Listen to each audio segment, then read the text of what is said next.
Zidane Tshibumba is an information technology student at Jackson College, but he's not just learning. He's also putting his skills to work helping other students and staff. I work helping out students with, whatever they need with computers or password changes and minor computer issues and stuff. Zidane has also been a key player in Jackson College's transition to Google services, becoming an expert at everything Google. Researching the different opportunities that Google provides, all the workspace, like how to navigate Google Drive, how to actually work your Gmail or Sheets and all that stuff. That's what I do. For Zidane, the experience has been an invaluable learning opportunity. I think it's a very great opportunity for me as a student to do these kinds of things because it will help me out in the long run as well. His journey to Jackson College began with family, following in the footsteps of his sister, an international student. When she decided to come to the States and study here, this was the first school that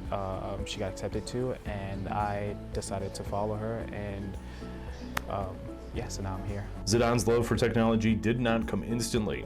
It took some trial and error with different classes before he found his passion in cybersecurity and networking. The first ever class that I took, which was about computers, and somehow I really felt comfortable with working with computers and the fluidity of learning how to work with computers, and it was very intriguing. With graduation in sight for spring 2025, Zidane plans to build a career in networking or computer support.